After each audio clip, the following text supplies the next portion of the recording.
ఈ దేశంలో సామాన్యుడికి రాజ్యాధికారంలో వాటా లభించాలని చెప్పి మెజారిటీ ప్రజలైనటువంటి వెనుకబడిన వర్గాలకు రాజ్యాధికారంలో వారి జనాభా తమాషా ప్రకారం ఎప్పుడైతే వాటా లభిస్తుందో అప్పుడు మాత్రమే ఈ దేశం గొప్పగా వర్ధిల్లుతుందని చెప్పి తాను కాంగ్రెస్ పార్టీలో ఉన్ననాడు అదే మాట మాట్లాడినాడు. గాంధీజీ గారిని ఒప్పించే ప్రయత్నం చేశాడు. స్వాతంత్ర అనంతరం కూడా సోషలిస్టు భావాలతో సామాన్యుడికి పట్టం కట్టేటటువంటి రాజ్యాధికార లక్ష్య దిశగా సమానత్వం కోసం పనిచేసినటువంటి మహానుభావుడు శ్రీ రామ్ మనోహర్ లోహియా గారు. రామ్ మనోహర్ లోహియా గారిని మనం జ్ఞాపకం చేసుకోవడం అంటే ఒకసారి సామాన్యుడు తనని తాను సమీక్షించుకుంటూ ఈ సమాజంలో తన యొక్క వంతు ఎక్కడుందో అని చెప్పి తరచి చూసుకునేటటువంటి విధానం అని చెప్పి నేను తప్పనిసరిగా భావిస్తాను. ఈనాడు రామ్ మనోహర్ లోహియా గారి యొక్క జయంతిని బడుగు బలహీన వర్గాల వేదిక తరఫున అమర్పేటలో ఈ పటేల్ నగర్ ప్రాంతంలో ఆ సంఘం అధ్యక్షుడు శ్రీ మహేందర్ గౌడ్ గారు ఏర్పాటు చేయడం ఒక గొప్ప విషయంగా భావిస్తూ ఈ కార్యక్రమానికి ప్రముఖ ఆధ్యాత్మికవేత్త శ్రీ చంద్రపాల్ బాబా గౌడ్ గారు, వీరేందర్ గౌడ్ గారు, చాలా మంది యువజన నాయకులు, యువతులు, ఎంతో మంది కుల సంఘ పెద్దలు కూడా రావడం చాలా సంతోషంగా ఉంది. ఇలాంటి జ్ఞాపకాలను మనం చేసుకుంటే ఈ సమాజంలో మనం ఎక్కడున్నామో మనల్ని మనం ఒక్కసారి జ్ఞాపకం చేసుకుంటున్నట్టుగా ఉంటుందని చెప్పి నేను భావిస్తా ఉన్నాను. బలహీన వర్గాలు జనాభాలో సగం కన్నా ఎక్కువ ఉన్నప్పుడు సమానత్వాన్ని ఎందుకోసం సాధించలేకపోతున్నారు? రాజ్యాధికారం అనేటువంటి కొంతమంది చేతుల్లో గుప్తాధికారంగా ఉండడం కాదు, గుప్తాధిపత్యంగా ఉండడం కాదు, అది వికేంద్రీకరణ ద్వారా సమాజంలో ఉన్నటువంటి మరీ ముఖ్యంగా వెనుకబడిన వర్గాలకు కింది స్థాయి వరకు కూడా ఈ రిజర్వేషన్ ఫలాలను, ఆ రాజ్యాధికార ఫలాలను అందించాలనేటువంటి ప్రయత్నం చేసినటువంటి మహానుభావుడు శ్రీ రామ్ మనోహర్ లోహియా. నిరంతరం అదే పని. ఆయన చేసినటువంటి పునాదుల కారణంగా 1960వ దశకంలోనే బీహార్ రాష్ట్రంలో, ఉత్తరప్రదేశ్ రాష్ట్రంలో బీసీ వర్గాల నుండి ముఖ్యమంత్రుల స్థాయికి ఎదిగేటటువంటి విధంగా రామ్ మనోహర్ లోహియా గారి యొక్క ప్రభావం ఈ దేశంలో పడిందని చెప్పడం అది ఏమాత్రం అతిశయోక్తి కాదనే విషయాన్ని మనం చేస్తా ఉన్నాం. ఇవాళ ఉన్నటువంటి అనేక మంది నాయకులు వర్తమాన భారతీయ రాజకీయ చరిత్రలో రామ్ మనోహర్ లోహియా గారి యొక్క సోషలిస్ట్ సిద్ధాంతాలను పురితిపుచ్చుకొని ఒక జార్జి ఫెర్నాండెస్ కావచ్చు, మధు నిమియా కావచ్చు, పరిణామ క్రమంలో ములాయం సింగ్ యాదవ్ కావచ్చు, లల్లూ ప్రసాద్ యాదవ్ కావచ్చు, అనేక రాష్ట్రాల్లో బలహీన వర్గాల రాజ్యాధికార స్థాపన దిశగా పార్టీలను స్థాపించబడి అధికారంలోకి వచ్చినటువంటి సందర్భాలను మనం చూశాం. రామ్ మనోహర్ లోహియా గారు సోషలిస్టు పార్టీ పెట్టిన తర్వాత ఎక్కువగా హైదరాబాద్ను కేంద్రంగా చేసుకుని వారు బాగా పనిచేశారు. ఇక్కడ పాత బస్తీలో బద్దే విశాల్ పెట్టి అనేటువంటి ఒక మహానుభావుడికి ఎప్పటికి వచ్చి వాళ్ళందరినీ కూడా బాగా సమాయత్తం చేసి సోషలిస్టు భావాలను పుణికిపుచ్చుకునే విధంగా ఉన్నతమైనటువంటి రాజకీయ నాయకులుగా ఎదిగింపజేసి ఆంధ్రప్రదేశ్లో కూడా ఆనాటి సమైక్య రాష్ట్రంలో కూడా 1962 నాటికే మొత్తం బహుజన రాజ్య స్థాపన జరుగుతుందని చెప్పి అనేకమైనటువంటి సభల్లో సమావేశాల్లో వారు మాట్లాడడం జరిగింది. అయితే ఆ నడుచున్నటువంటి దేశవ్యాప్తంగా మొరార్జీ దేశాయ్ గారి నాయకత్వంలో జనతా పార్టీ అధికారంలోకి వచ్చినా, ఎన్నో రాష్ట్రాల్లో జనతా పార్టీ అధికారంలోకి వచ్చినా సోషలిస్టు భావాలను పురికిపుచ్చుకుని వచ్చాయి. అవన్నీ కూడా విపి సింగ్ గారు కానివ్వండి, ములాయం సింగ్ యాదవ్ గారు కానివ్వండి, లల్లూ ప్రసాద్ యాదవ్ గారు కానివ్వండి, మేమంతా గొప్పగా మేము రామ్ మనోహర్ లోహియా గారి యొక్క సోషలిస్టు భావాలను పురికిపుచ్చుకొని మేము మా పార్టీలను స్థాపించుకున్నాం.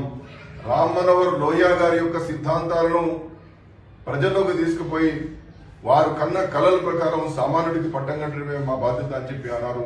వారు మాట్లాడడం, రాజకీయ పార్టీలు పెట్టడం, ఆచరణలో అది కొంతవరకు సాధ్యం చేసుకున్న పరిణామ క్రమంలో రాజకీయ పరమైనటువంటి విభేదాలతో రామ్ మనోహర్ లోహియా గారి యొక్క సిద్ధాంతాలను పూర్తిగా ఆ పార్టీలకు ప్రజలకు తీసుకెళ్ళలేకపోయారు. ఎప్పుడైతే సామాన్యుడు అసమానత లేనటువంటి విధంగా జీవించగలుగుతాడు, వాటికి కావాల్సినటువంటి కూడు గూడు నీడ ఎప్పుడైతే అందించగలుగుతారో ప్రభుత్వాలు, ఆర్థిక అసమానతలు తగ్గించగలుగుతారో, అంతరాలు తగ్గించగలుగుతారో, జనాభా తమాషా ప్రకారం విద్యారంగంలో కానీ, ఉద్యోగ రంగంలో కానీ, రాజకీయ రంగంలో కానీ వారి వాటా ప్రకారం వారికి అవకాశాలు కల్పించబడతాయో అప్పుడు మాత్రమే ఈ దేశం బాగుపడుతుందని చెప్పి ఆనాడే శ్రీ రామ్ మనోహర్ లోహియా గారు విశేషమైనటువంటి కృషి చేశారు. వారి కృషి ఫలితంగానే కాకా కమిషన్ కానివ్వండి, మండల కమిషన్ కానీ ఏర్పాటు చేసి, మండల కమిషన్ కు బిందేశ్వర్ ప్రసాద్ మండల్ గారు కూడా ఒకనాడు బీహార్ ముఖ్యమంత్రిగా పనిచేసినటువంటి పెద్ద ఆయన, వారు కూడా రామ్ మనోహర్ లోహియా గారి యొక్క శిష్యుడే.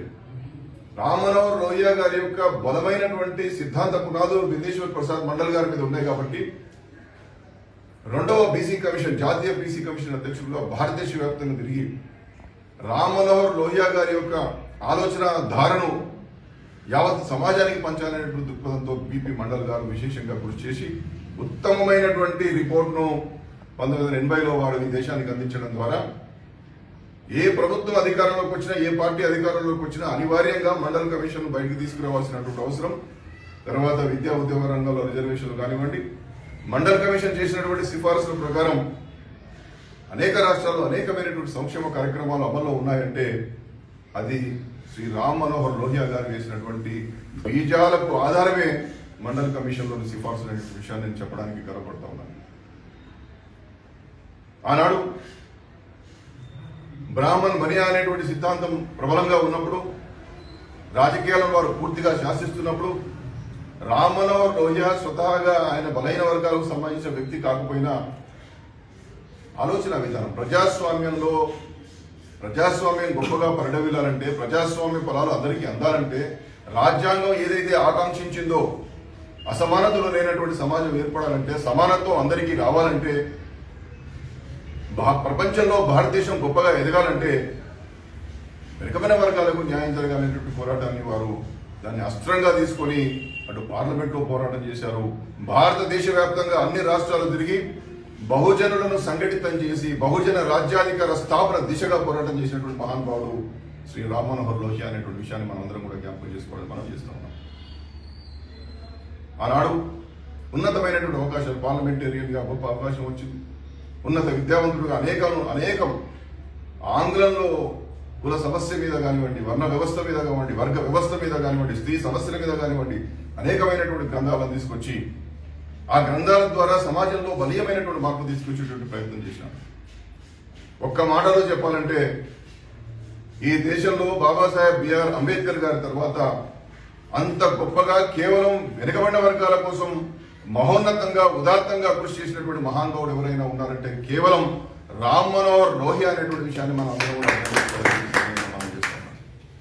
కాబట్టి అలాంటి మహనీయుని మనం జ్ఞాపకం చేసుకోవడం అంటే మనల్ని మనం జ్ఞాపకం చేసుకోవాలి. ఇవాళ బడుగు బలైన వారు వర్గాల ఐక్యవేదిక మహేందర్ గౌడ్ గారు ఒక మంచి కార్యక్రమాన్ని చేపట్టారు. ఇవాళ పెద్దవాళ్ళని మనం అందరం మర్చిపోతున్నాం. స్వాతంత్రం కోసం పోరాటం చేసినటువంటి మహనీయులను, బలైన వర్గాల కోసం జీవితాలను త్యాగం చేసినటువంటి వాళ్ళను, సంఘ సంస్కరణ అభిలాషతో ఆస్తులను జీవితాలను త్యాగం చేసినటువంటి మహానుభావులను ఈ సమాజంలో ఉన్నటువంటి స్వచ్ఛంద సంస్థలు కానీ, ఈ సమాజంలో ఉన్నటువంటి సామాజిక ఉద్యమకారులు కానీ, సామాజిక ఉద్యమ సంస్థలు కానీ మర్చిపోతున్నాయి. అలాంటి నేపథ్యంలో రామ్ మనోహర్ లోహియా గారి జయంతి సందర్భంగా ఇంత మంచి కార్యక్రమాలు ఏర్పాటు చేయడం, ఒక్కసారి మనల్ని మనం ఆలోచన చేసుకునేటువంటి విధంగా ప్రయత్నం జరగడం చాలా సంతోషంగా ఉంది. ఇవాళ అనేకమైనటువంటి సంక్షేమ కార్యక్రమాలు తెలంగాణ రాష్ట్రమే కాదు, ఉమ్మడి సమైక్య రాష్ట్రమే కాదు, భారతదేశ వ్యాప్తంగా అన్ని రాష్ట్ర ప్రభుత్వాలు అమలు చేస్తున్నటువంటి సంక్షేమ కార్యక్రమాలకు బీజం శ్రీ రామ్ మనోహర్ లోహియా గారి సిద్ధాంత రచన మాత్రమేనటువంటి విషయాన్ని మనం అందరం కూడా అర్థం చేసుకోవాలి. రోటీ కపడా ఔర్ మకాన్ అనేటువంటి విధంగా ఆ సిద్ధాంతాన్ని తీసుకొచ్చాడు. సమభావన, సోదర భావం, లింగ వివక్ష లేనటువంటి సమాజం కావాలని చెప్పి కోరారు. స్త్రీ జాతి మీద కేవలం ఆడిపోసుకోవడం కాదు, వారిలో విద్యా వ్యాప్తి కోసం కృషి చేయాలని చెప్పి, స్త్రీ చదువుకుంటే సమాజం గొప్పగా వర్ధిల్లుతుందని చెప్పి స్త్రీ యొక్క విద్య కోసం పనిచేసినటువంటి మహానుభావుడు. జ్యోతిబా పూలే, సావిత్రిబా పూలే, అనేక మంది సంఘ సంస్కృతులు వారి వారి కాలాల్లో వారు పనిచేస్తే స్వాతంత్ర అనంతరం స్త్రీ జాతి సముద్రం కోసం, స్త్రీ విద్య వ్యాప్తి కోసం, స్త్రీకి సమానత్వమైనటువంటి సమాజం కోసం పనిచేసినటువంటి మహానుభావుడు శ్రీ రామ్ మనోహర్ లోహియా గారు. అంటే స్త్రీ సమస్యను అడ్రస్ చేశారు, వెనుకబడిన వర్గాలకు రాజ్యాధికారంలో వాటా కావాలని పోరాటం చేశారు, సోషలిస్టు పార్టీని స్థాపించి సోషలిస్టు పార్టీలో సోషలిస్టు పార్టీకి సంబంధించినటువంటి పార్లమెంటరీ పార్టీ నాయకుని కూడా ఆయన బీసీ వర్గాలకు సంబంధించినటువంటి వారిని పెట్టడం జరిగింది. ఆయన ప్రభావంతో అటు ఉత్తరప్రదేశ్లో, బీహార్లో, అనేకమైనటువంటి రాష్ట్రాల్లో అన్ని రాజకీయ పార్టీల్లో కూడా బలహీన వర్గాలకు, వెనుకబడిన వర్గాలకు అవకాశం ఇవ్వకపోతే మా యొక్క సీట్లు గల్లంతైపోతే రాజ్యాధికారంగా అవకాశం పోతుందనేటువంటి భయభ్రాంతులకు గురై వెనుకబడిన వర్గాలకు సంబంధించి ప్రత్యేకమైనటువంటి అవకాశాలు ఇచ్చేటటువంటి ప్రభావాన్ని శ్రీ రామ్ మనోహర్ లోహియా గారు సమాజంలో తీసుకురాగలిగినారు. అలాంటి మహానుభావుడి యొక్క జయంతిని ఈ రోజు మనం జరుపుకోవడం, వారి గురించి మాట్లాడుకోవడం, ఈ మధ్యకాలంలోనే వారి శత జయంతి ఉత్సవాలు కూడా జరిగాయి.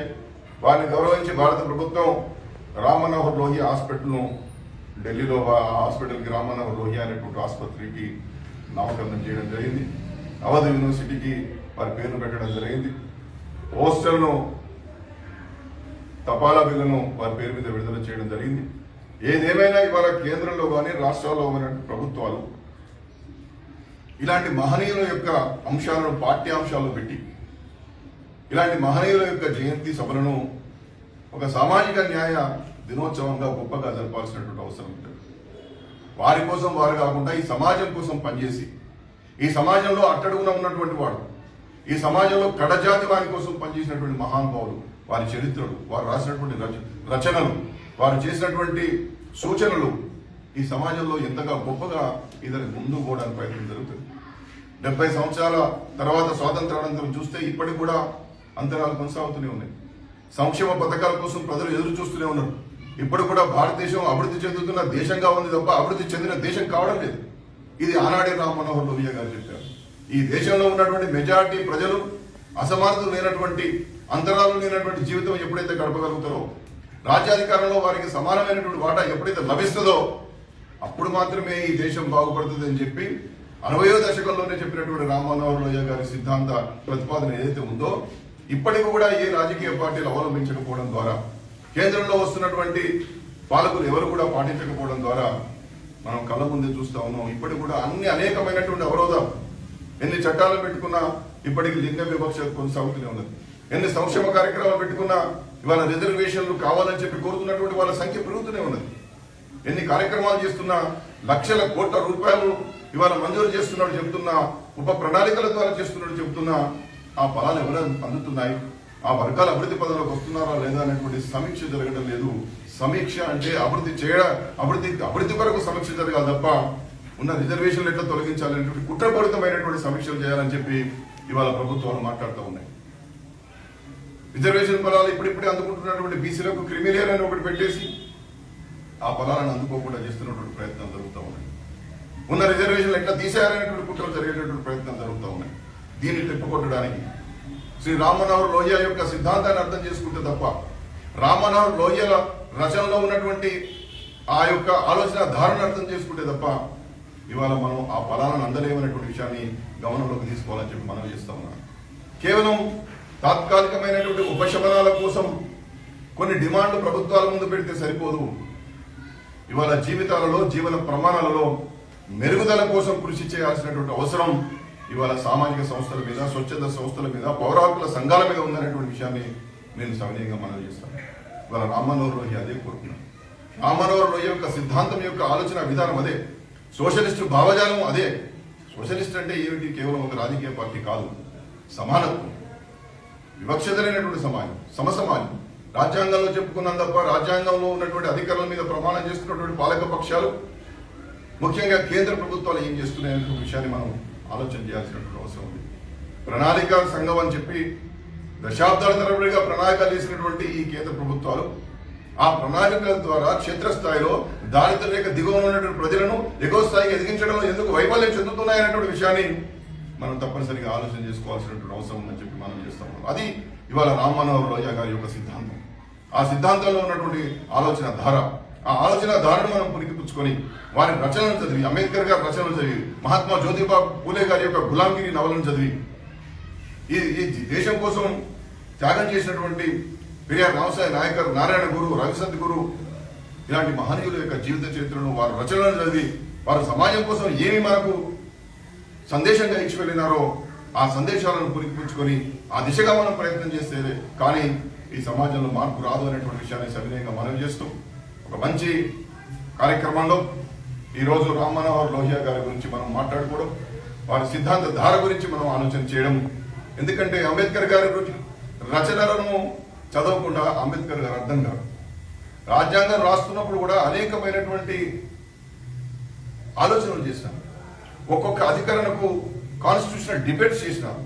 ఒక అధికరణ ఎందుకు పెట్టాలి, ఒక అధికరణ ఎందుకు పెట్టకూడదు, భవిష్యత్తులో భారతదేశం ఏ విధంగా ఉంటుంది, ఏ సమస్యలు ఉత్పన్నమవుతాయి, ఆ ఉత్పన్నమైనటువంటి సమస్యను అడ్రస్ చేయడానికి ఏ అధికరణ ఏ విధంగా ఉపయోగపడుతుందని చెప్పి రాజ్యాంగ రచన సమయంలో అనేకమైనటువంటి తీర్లుగా ఆలోచన చేసి రాజ్యాంగాన్ని రాశారు.